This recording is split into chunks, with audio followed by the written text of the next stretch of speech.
Assalamualaikum warahmatullahi wabarakatuh. Alhamdulillah, salatu wassalamu ala rasulillah, amma ba'd.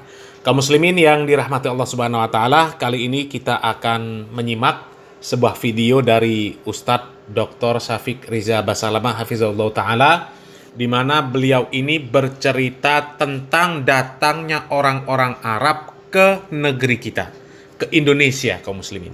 Termasuk orang-orang Ba'alawi yang mengaku bahwasanya mereka itu adalah Ahlul Bait. Mereka mengaku sebagai keturunan dari Nabi Muhammad SAW. Dan ternyata ketika kami menyimak video dari Ustadz Dr. Syafiq Riza Basalamah ini, kaum muslimin, ya, kami menyimpulkan bahwa memang Ba'alawi ini sudah bermasalah sejak dulu ternyata, kaum muslimin. Ya. Ba'alawi ini sudah mulai merasa bahwasanya mereka ini adalah orang-orang yang istimewa sejak dulu, kaum muslimin. Merasa istimewa, merasa harus diistimewakan. Mereka sudah membuat cara-cara bagaimana supaya mereka ini diistimewakan, kaum muslimin, ya. Dan di dalam video ini Ustadz Syafiq Riza Basalamah bercerita panjang lebar, kaum muslimin, ya. Coba kita langsung saja simak videonya, kaum muslimin. Orang-orang Arab itu hijrah mereka sebelum tahun 900-an itu tidak terlalu banyak. Sejak tahun 1850-an baru mulai banyak orang-orang Hadramut yang datang ke Indonesia. Kebanyakan orang Arab yang datang ke Indonesia ini dari Hadramut. Karena apa? Yang pertama karena kehidupan di Hadramut sangat susah. Apalagi Hadramut dulu dijajah sama Inggris. Sehingga banyak orang-orang Hadramut yang keluar. Bukan cuma ke Jawa, mereka juga ke Amerika, kemana. Mereka pokoknya meninggalkan negeri karena faktor politik, negeri, dan ekonomi. Akhirnya mereka sampai ke Indonesia. Dan di Indonesia ada dua grup yang datang ke Indonesia. Alawiyun, mereka ada saudara-saudara kita yang mengaku keturunan dari Ahlul Bait, dari Rasul sallallahu alaihi wasallam. Kita percaya enggak? Ya percaya. Mereka ngaku mereka keturunannya Rasul sallallahu alaihi wasallam, mereka punya pohon nasab, ya silahkan. Kita akui itu. Sebagaimana ana Syafiq bin Riza bin Hasan bin Abdul Qadir bin Salim bin Zain Basalamah. Lalu ada orang ngomong sama anak, ente bukan Basalamah. Kata, lebih tahu ente apa ana dengan nasab ana? Nah, kaum muslimin, berdasarkan data yang disampaikan oleh Ustadz Dr. Syafiq Riza Basalamah ini, kaum muslimin, bahwa orang-orang Arab yang datang ke Indonesia ini kebanyakan orang dari Hadramaut. Dan mereka datang ke Indonesia ya karena di negeri mereka ini hidupnya serba susah, kaum muslimin. Negeri mereka dijajah oleh orang-orang Inggris, ya. Makanya mereka cari tempat yang aman, mereka datang ke Indonesia. Padahal kalau kita menyimak cerita-cerita dongengan para habaib, kaum muslimin, itu luar biasa. Kalau cerita-cerita tentang wali-wali mereka yang tinggal di Yaman, di Hadramaut, di Tarim, itu luar biasa, kaum muslimin. Sakti-sakti. Ya, ada yang terjun dari gedung. Anak-anak terjun dari gedung cuma nyebut nama seorang habib, itu jadi kebal, kaum muslimin. Nggak apa-apa. Ya, ada yang bisa mi'raj, ada yang bisa menghilang, ada yang bisa macam-macam, kaum muslimin. Sakti-sakti habib mereka ini, kaum muslimin. Tapi ternyata sejarah membuktikan ketika negeri mereka dijajah, mereka tidak bisa melawan, malah mereka ini hijrah ke Indonesia. Ya Allah, mereka hijrah ke Indonesia karena kehidupan di sana serba susah. Jadi sangat nggak matching lah, kaum muslimin, ya, dengan cerita-cerita mereka, ya. Ternyata mereka ini hijrah ke Indonesia karena negeri mereka dijajah oleh Inggris. Dan kemudian inilah, kaum muslimin, ya. Inilah manhaj salafi di dalam menyikapi polemik nasab para habaib. Apakah benar mereka keturunan Nabi Muhammad SAW atau bukan? Ya, itu bukan masalah. Bagi orang-orang salafi itu nggak ada masalah. Ya. Terlepas salah atau benar bahwa mereka ini dzurriat dari Nabi Muhammad SAW itu nggak ada urusan. Ya. Yang dilihat adalah amalnya. Yang dilihat adalah agamanya kaum muslimin, bukan nasabnya. Ya. Jadi ketika mereka mengklaim bahwasannya mereka adalah zuriat dari Nabi Muhammad SAW, ya terserah. Ya, kita percaya saja. Ya, kecuali punya data untuk membantah bahwasanya mereka ini bukan zuriat dari Nabi Muhammad SAW, maka silahkan bantah. Kalau memang ada bukti, ada data, ada fakta yang benar-benar menunjukkan bahwa mereka ini bukanlah zuriat dari Nabi Muhammad SAW, maka nggak apa-apa membantah.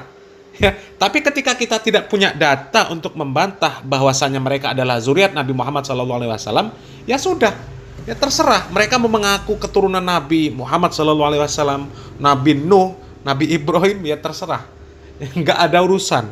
Dan sekarang ini kan karena zaman sudah canggih kaum muslimin, ya, banyak orang-orang yang kemudian menuntut para habaib Ba'alawi untuk membuktikan kebenaran nasab mereka. Salah satunya melalui tes DNA. Ya. Benar nggak mereka ini DNA-nya ada DNA Arabnya? Karena Nabi orang Arab. Dan benar nggak ya kalau dites DNA-nya, DNA mereka ini nyambung kepada DNA zuriat Nabi Muhammad SAW di Arab. Dan ternyata setelah beberapa habaib, ya bahkan banyak habaib yang sudah melakukan tes DNA, menunjukkan hasil bahwa DNA mereka ini bukan DNA Arab. Jadi inilah yang kemudian dijadikan hujah bagi orang-orang yang menolak bahwasanya nasab Ba'alawi itu adalah zuriat Nabi Muhammad SAW. Ya, coba kita lanjut lagi videonya kaum muslimin. Ya analah. Makanya alul Ba'alawi yang mereka mengaku alul bait, ya sudah. Kita nggak boleh mendustakan, kecuali yang punya bukti mereka bukan alul bait. Mereka mengaku alul bait, ya kita katakan inti alul bait. Dan ada ketentuan, aturan-aturan menjadi keluarga Rasul SAW. Nggak boleh makan zakat, itu menjadi orang yang paling wajib menegakkan sunnah. Itu ada aturan. Yang datang ke Indonesia dua, dari Alawi dan dari Masyaikh. Lalu kalau kita bicara orang Arab itu ada kasta-kastanya juga. Yang pertama disebut Qabail, itu Gabail. Mereka adalah hamalatus silah, tukang perang. Gabail ini ya pokoknya mereka perang, nguasain mana itu disebut Gabail. Yang kedua ada at-tujar, pedagang. Mereka yang kerjanya ya, pedagang orang-orang fulus. Yang ketiga az-zurra wal fallahun, para petani. Ada lagi yang dibawa mereka. Yang ke Indonesia ya macam-macam. Ada yang dulunya mereka Gabail datang ke Indonesia, ada yang alul bait datang ke Indonesia, ada yang pedagang datang ke Indonesia, ada yang mungkin juga petani datang ke Indonesia mereka untuk memperbaiki taraf hidup mereka di Indonesia. Cuma tetap Ba'alawi, mereka menjadi tokoh agama. Jarang dari orang-orang Arab Masyaikh ini jadi tokoh agama. Seakan-akan hanya milik mereka. Datanglah ke Indonesia, mereka kumpul di Indonesia. Jadilah orang-orang Arab sekarang untuk melihat itu yang tersisa. Jumlah orang Arab di Indonesia itu ketika Anda nulis ini, jadi 8 tahun yang lalu, itu di koran Ar-Riyadh disebutkan jumlahnya 5 juta orang Arab yang di Indonesia. Yang di Hadramut nggak sampai 2 juta atau 3 juta. Yang di Indonesia lebih banyak, karena yang di Hadramut banyak. Kemudian Syekh Ahmad Surkati, beliau berulang kali dalam kitabnya, ini kitab yang tulisan tangan beliau, insya Allah bukan beliau yang tulis tangan, beliau mengimlakkan kepada muridnya ketika perjalanan. Judul kitabnya ini Ithaful Ibad. Ini kitabnya Syekh Ahmad Surkati. Ithaful Ibad bitafnidi maza'imil Haddad. Ini kitab dialog dengan Al-Haddad, salah satu dari tokoh Alawi. Beliau mengatakan nih dalam kitabnya, "Falyalam Alawi Al-Haddad wa amthaluhu," hendaklah Alawi Al-Haddad dan yang semisal dengan Alawi Al-Haddad, "Anni," kalau aku nih, lastu minal ladzina yukhawwafuna bismi ahli sunnah wala bismil jumhur. Aku bukan termasuk orang yang bisa ditakut-takutin dengan ahlu sunnah, jumhur ulama. Wah, aku nggak perlu ditakut-takutin dengan ucapan-ucapan seperti itu. Walakinni minal ladzina yukhawwafuna bismi sunnah sahihah wa muhkamil kitab. Tapi aku adalah orang yang perlu ditakutin dengan sunnah yang benar dan kitab yang jelas, Al-Quran Al-Karim. Kalau mau nakut-nakutin ini jangan pakai omongan, ente menyelisihin ini, enggak. Kalau ente ada sunnahnya, ente bisa takut-takutin anda. Ini Syekh Ahmad Surkati. Wa ahlu sunnah fi nadhari, kata Syekh Ahmad Surkati, dan ahlu sunnah menurutku, man ya'tamiduna ala kitabillah wa sunnati rasulihi sahihah. Ahlu sunnah itu adalah orang yang bersandar kepada kitabullah dan sunnah yang benar, sunnah Rasulullah SAW yang sahihah. Faman ja'ana, ini Syekh Ahmad Surkati ngomong dalil udah. Faman ja'ana bi ghairi hujjatin thabitatin minhuma, siapa yang datang kepadaku tanpa dalil yang jelas dari Quran dan sunnah, fala qimata li kalamihi indana fil umuri diniyah. Omongan dia untuk urusan agama nggak ada nilainya buat kita. Kalau sudah menurut ana, menurut kita orang, menurut sudah jangan. Siapa juga nggak mau. Kita nih urusan agama jangan menurut ente, jangan menurut nenek ente, jangan. Ini menurut Al-Quran dan Sunnah. Ini urusan agama. Syekh Ahmad Surkati nggak perlu ente takut-takutin ente menyelisih ahlu sunnah. Syuf, kalau sunnah yang mana sih? Jumhur ulama yang mana? Kalau memang benar anda menyelisihin, anda akan tinggalkan. Tapi kalau segera ditakut-takutin, banyak orang suka ngomong-ngomong seperti itu. Nah, kaum muslimin, ternyata yang ditakut-takuti oleh orang-orang Ba'alawi itu bukan cuman kaum muslimin yang ada saat ini, kaum muslimin, ya. Ternyata Syekh Ahmad Surkati juga sudah ditakut-takuti oleh para Ba'alawi di zaman itu, kaum muslimin. Tapi itulah kehebatan Syekh Ahmad Surkati, karena keluasan ilmu beliau, kaum muslimin, ya. Beliau tidak mempan ditakut-takuti. Beliau ini minta penjelasan. Seandainya saya menyelisih Al-Quran dan Sunnah, maka silahkan tunjukkan dalilnya, ya. Jangan takut-takuti dengan perkataan fulan. Ya, takuti saya dengan Al-Quran dan Sunnah. Jadi Syekh Ahmad Surkati ini nggak mempan, kaum muslimin, kalau ditakut-takuti oleh Ba'alawi dan yang semisal. Ditakut-takuti dengan ucapan-ucapan, awas jangan menyelisihi ahlu sunnah wal jamaah, jangan menyelisihi ulama, jangan menyelisihi para aulia, ya. Syekh Ahmad Surkati nggak takut. Beliau akan takut ketika jelas beliau ini menyelisihi manhaj, menyelisihi Al-Quran dan Sunnah yang sahih, kaum muslimin. Sementara sekarang ini masih banyak sekali orang-orang Ba'alawi yang menyebarkan ketakutan dengan ucapan-ucapan katanya ahlu sunnah wal jamaah, katanya ulama, katanya wali, hati-hati.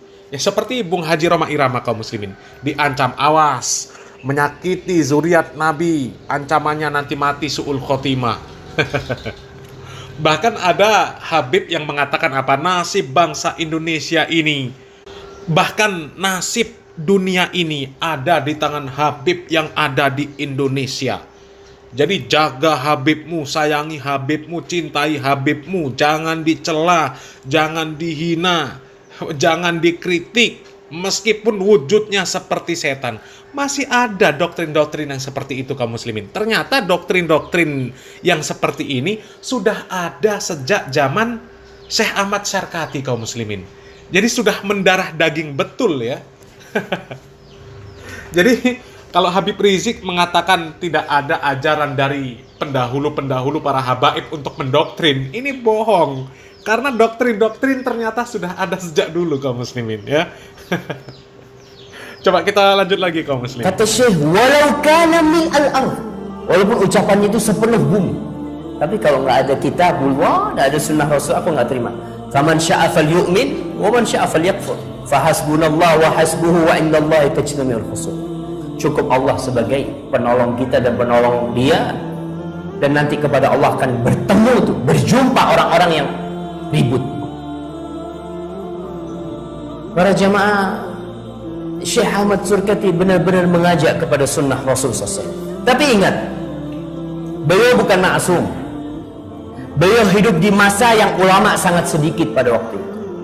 Ada pendapat-pendapat beliau yang dikritisi oleh ulama lain, iya. Ada. Dan itu tidak mengurangi kedudukan beliau. Beliau tetap mengatakan prinsipnya mengajak kepada Al-Quran dan Sunnah. Kita akan lihat bagaimana beliau mengajak kepada pemahaman salafus saleh. Kalau bicara pekerjaan Syekh Ahmad Surkati, Syekh Ahmad Surkati pernah jadi guru di Al-Irsyad dan pernah dikeluarkan sama orang Al-Irsyad. Syekh Ahmad Surkati itu ketika ribut sama Ba'alwi, penyebab berdirinya Al-Irsyad ini, Syekh Ahmad Surkati pada waktu itu ke Solo. Dia ditanya, ada perempuan syarifah, perempuan dari golongan Ahlul Bait menikah dengan selain syarifah. Dia katakan sama orang Cina Muslim. Ditanya Syekh, sah enggak pernikahan? Kata Syekh, kalau persyaratannya terpenuhi sah. Ributlah. Ente gimana bilang sah? Dia itu harus minta izin sama semua Alawiyin. Baru kalau semua Alawiyin mengizinkan dia menikah, baru boleh. Karena hak nasabnya itu hak semuanya. Akhirnya Syekh pulang dari Solo ke Jakarta, mulai ada perubahan di orang-orang Alawi. Syekh nggak disapa, sampai akhirnya Syekh mengundurkan diri. Padahal yang datangkan Alawi. Ketika Syekh mau pulang, disebutkan Syekh lagi duduk di stasiun, ketemu sama Nagibul Arab, Umar Manggus. Ada kapten Arab yang ada di Jakarta, namanya Umar Manggus. Umar Manggus ini melihat Syekh, ente kenapa? Antum kalau tahu kondisi orang Arab pada waktu itu. Umar Manggus itu pernah ketemu sama salah satu habaib. Dia itu kapten Arab di stasiun. Katanya, ini salah satu habaib. Itu cium tangan. Kata Umar Manggus, Beb, nanti inti di rumah anak kasih 10 kali saya buka. Tapi di sini banyak orang, masa anak sih? Dan itu dipraktekkan di Madaris Alawiyin. Syekh Ahmad Surkati, salah satu penyebab dia keluar juga, ada 2 orang dari keluarga siswa di madrasah di Jamiatul Khair ini ngomong, Syekh, anak punya usul, Syekh. Kata, apa usul nanti? Anak kepingin jadi nanti itu yang bukan Alawiyin kalau pagi mau masuk sekolah itu cium tangan semua sama tangannya yang murid-murid Alawiyin. Kata Syekh, ente ngomong kayak gitu? Marah Syekh. Sempat emosi, tapi sama ustaz yang lain diam-diam diademkan ya. Didinginkan, akhirnya Syekh alhamdulillah menerima. Beliau berusaha untuk memperbaiki, tapi akhirnya beliau keluar. Diterima oleh Umar Manggus. Kata Umar Manggus, Syekh, kau nggak usah pulang. Kita bikinkan madrasah. Nama madrasahnya Madrasatul Islah wal Irsyad. Tuh, madrasah yang pertama. Tahun berapa Irsyad berdiri? Jemaah 1914. Tuh kaum muslimin, ternyata luar biasa kaum muslimin ya. Doktrin-doktrin para habaib Ba'alawi itu sudah dimulai sejak dulu kaum muslimin. Jadi bisa dikatakan mereka ini sudah menancapkan dalam-dalam doktrin-doktrin mereka terhadap orang-orang yang ada di negeri ini kaum muslimin. Karena dulu sama-sama Arab. Ya. Orang yang bukan dari Alawi ya, harus mencium tangan orang-orang dari keturunan Alawi. Jadi dari dulu mereka ini sudah ingin dimuliakan. Dari kecil sudah dididik bahwasanya mereka ini adalah orang-orang yang harus dimuliakan. Makanya sampai sekarang juga tetap seperti itu kaum muslimin. Tetap seperti itu. Dan kita banyak mendengar doktrin-doktrin dari para habaib yang mengatakan habib yang gila lebih mulia daripada orang yang alim, lebih mulia daripada ulama. Belajar dengan satu habib yang bodoh itu lebih utama daripada belajar dengan 70 kiai yang alim. Habib yang nakal, habib yang sesat, sesesat apapun, senakal apapun, itu nanti matinya pasti husnul khotimah, pasti masuk surga. Kemudian kaki habib yang nakal, kaki habib yang dilangkahkan untuk bermaksiat, itu lebih mulia daripada kepala seorang kiai yang alim. Itu doktrin-doktrin yang menyesatkan kaum muslimin. Dan ternyata doktrin yang seperti itu sudah dimulai sejak lama kaum muslimin, ya. Dan inilah jejak digital kaum muslimin, ya. Jejak digital itu memang kejam kaum muslimin, ya. Kejam bagi orang-orang yang jejak digitalnya terbongkar seperti para Habib Ba'alawi kaum muslimin, ya. Mudah-mudahan kaum muslimin, para muhibbin khususnya, ya, segera sadar dan mereka tidak lagi memuja-muja para habaib, mengistimewakan sedemikian rupa. Kita ini semua sama kaum muslimin. Di hadapan Allah Subhanahu wa taala tidak ada bedanya antara keturunan Nabi dan bukan keturunan Nabi, keturunan Arab dan non-Arab, kulit hitam, kulit putih, rambut merah, rambut hitam, nggak ada bedanya. Di hadapan Allah yang membedakan adalah ketakwaan kita, ya. Mudah-mudahan bermanfaat. Barakallahu fikum. Wassalamualaikum warahmatullahi wabarakatuh.